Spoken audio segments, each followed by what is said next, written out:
Alice in Wonderland, Chapter 10. The Lobster Quadrille. The Mock Turtle sighed deeply and threw back of one flipper across his eyes. He looked at Alice and tried to speak, but for a minute or two sobs choked his voice. Same as if he had a bone in his throat, said the Gryphon. And it set to work shaking him and punching him in the back. At last the Mock Turtle recovered his voice, and with tears running down his cheeks he went on again. You may not have lived much under the sea. I haven't, said Alice. And perhaps you were never even introduced to a lobster. Alice began to say, I once tasted, but checked herself hastily and said, no, never. So you can have no idea what a delightful thing a lobster quadrille is. No, indeed, said Alice. What sort of a dance is it? Why, said the Gryphon, you first form into a line along the seashore. 2 lines, cried the Mock Turtle.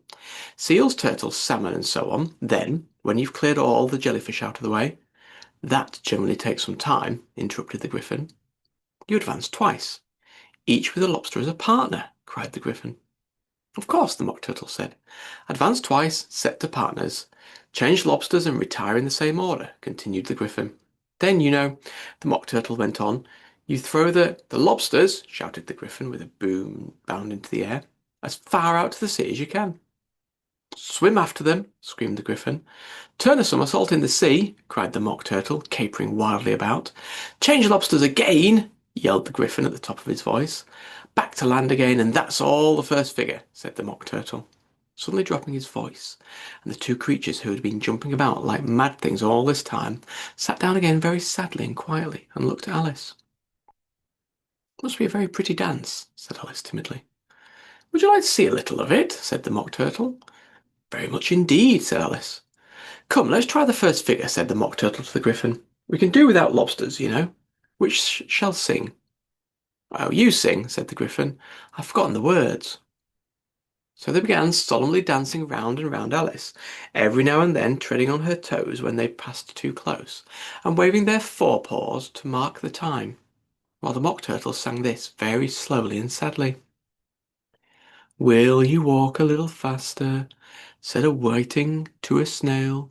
There's a porpoise close behind us, and he's treading on my tail. See how eagerly the lobsters and the turtles all advance. They are waiting on the shingle. Will you come and join the dance?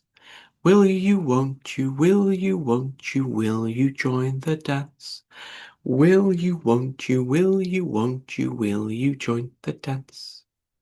You can really have no notion how delightful it will be, but when they take us up and throw us with the lobsters out to sea. But the snail replied, too far, and gave a look askance. Said he thanked the whiting kindly, but he would not join the dance. Would not, could not, would not, could not, would not join the dance. Would not, could not, would not, could not join the dance. What matters is how far we go, his scaly friend replied. There is another shore, you know, upon the other side. The further off from England, the nearer is to France. Then turn not pale, beloved snail, but come and join the dance. Will you, won't you, will you, won't you, will you join the dance? Will you, won't you, will you, won't you join the dance? Thank you. It's a very interesting dance to watch, said Alice, feeling very glad that it was over at last. And I do so like that curious song about the whiting. Oh, as to the whiting, said the Mock Turtle, you've seen them, of course. Yes, said Alice. I've often seen them at She checked herself hastily. I don't know where Din may be, said the Mock Turtle, but if you've seen them so often, of course you know what they're like. I believe so, as Alice replied thoughtfully. They have their tails in their mouths, and they're all over crumbs. You're wrong about the crumbs, said the Mock Turtle. Crumbs would all wash off in the sea, but they have their tails in their mouths, and the reason is— Here the Mock Turtle yawned and shut his eyes. Tell her about the reason and all that, he said to the Gryphon. The reason is, said the Gryphon, that they would go with the lobsters to the dance, so they got thrown out to sea. so they had to fall a long way. So they got their tails first in their mouths, so they wouldn't get them out again. That's all.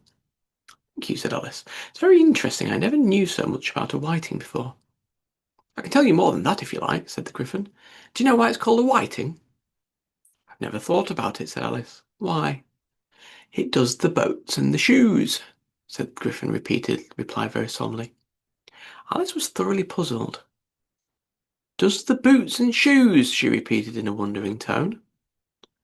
Why, what are your shoes done with? Said the Gryphon. I mean, what makes them so shiny? Alice looked down at them and considered a little before she gave her answer. They're done with blacking, I believe. Boots and shoes under the sea, said the Gryphon, went on in a deep voice, are done with a whiting. Now you know. What are they made of? Alice asked in a tone of great curiosity. Soles and eels, of course, the Gryphon replied rather impatiently. Any shrimp could have told you that. If I'd been the whiting, said Alice, whose thoughts were still running on the song, I'd have said to the porpoise, keep back, please, we don't want you with us. They were obliged to have him with them, said the Mock Turtle. No wise fish would go anywhere without a porpoise. Wouldn't it really? Said Alice in a tone of great surprise. Of course not, said the Mock Turtle. Why, if a fish came to me and told me he was going a journey, I should say, with what porpoise? Don't you mean purpose? Said Alice. I mean what I say, the Mock Turtle replied in an offended tone, and the Gryphon added, Come, let's hear some of your adventures. I could tell you my adventures, beginning from this morning, said Alice a little timidly, but it's no use going back to yesterday, because I was a different person then. Explain all that, said the Mock Turtle.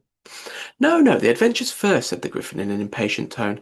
Explanations take such a dreadful time. So Alice began telling them her adventures from the time when she first saw the White Rabbit. She was a little nervous about it just at first. The two creatures got so close to her, one on each side, and opened their eyes and mouths so very wide. But she gained courage as she went on. Her listeners were perfectly quiet till she got to the bit about repeating, You are old Father William, to the caterpillar. And the words all coming different, and then the Mock Turtle drew a long breath and said, That's very curious. It's all about as curious as it can be, said the Gryphon. It all came different, the Mock Turtle replied thoughtfully. I should like to hear her try and repeat something now. Tell her to begin. He looked at the Gryphon as if he thought it was some kind of authority over Alice. Stand up and repeat, 'tis the voice of the sluggard, said the Gryphon. How the creatures order one about and make one repeat lessons, thought Alice. I might as well be at school at once. However, she got up and began to repeat it, but her head was so full of the Lobster Quadrille that she hardly knew what she was saying, and the words came very queer indeed. "'Tis the voice of the lobster," I heard him declare, "and you baked me too brown, I must sugar my hair. As a duck with its eyelids, so he be with nose, trim his belt and his buttons, and turn out his toes." Later editions continued as follows. When the sands are all dry, he is gay as a lark, and will talk in contemptuous tones of the shark. But when the tide rises and sharks are around, his voice has a timid and tremulous sound. That's different from what I used to say when I was a child, said the Gryphon. Well, I never heard it before, said the Mock Turtle, but it sounds uncommon nonsense. Alice said nothing. She had sat down with her face in her hands, wondering if anything should ever happen in a natural way again. I should like to have it explained, said the Mock Turtle. She can't explain it, said the Gryphon hastily. Go on with the next verse. But what about his toes? The Mock Turtle persisted. How could he turn them out with his nose, you know? It's the first position in dancing, Alice said, but he was dreadfully puzzled by the whole thing, and longed to change the subject. Go on with the next verse, the Gryphon repeatedly. It begins, I passed by his garden. Alice did not dare to disobey, though she felt sure it would all come out wrong, and she went on in a trembling voice. I passed his garden and marked with one eye how the owl and the panther were sharing a pie. Later editions continued as follows. The panther took pie crust and gravy and meat, while the owl had the dish as its share of the treat. When the pie was all finished, the owl, as a boon, was kindly permitted to pocket the spoon, while the panther received knife and fork with a growl, and concluded the banquet. What is the use of repeating all that stuff? The Mock Turtle interrupted. If you don't explain it as you go on, it's by far the most confusing thing I ever heard. Yeah, I think you'd better leave off, said the Gryphon, and Alice was only too glad to do so. Should we try another figure of the Lobster Quadrille? The Gryphon went on. Or would you like the Mock Turtle to sing you a song? Oh, a song, please. If the Mock Turtle would be so kind, Alice replied, so eagerly that the Gryphon said in a rather offended tone, no accounting for tastes. Sing her turtle soup, will you, old fellow? The Mock Turtle sighed deeply, and began in a voice sometimes choked with sobs to sing this. Beautiful soup, so rich and green, waiting in a hot tureen. Who for such dainties would not stop? Soup of the evening, beautiful soup. Soup of the evening, beautiful soup. Beautiful soup, beautiful soup. Soup of the evening, beautiful, beautiful soup. Beautiful soup, who cares for fish, game or any other dish? Why not give all else for two pennyworth only of beautiful soup? Pennyworth only of beautiful soup, beautiful soup, beautiful soup. Soup of the evening, beautiful, beautiful soup. Chorus again! Cried the Gryphon, and the Mock Turtle had just begun to repeat it when a cry of "The trial's beginning!" was heard in the distance. Come on! Cried the Gryphon, and taking Alice by the hand, it hurried off without waiting for the end of the song.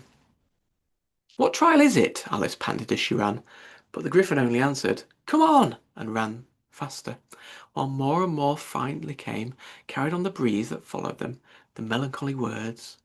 Soup of the evening, beautiful, beautiful soup.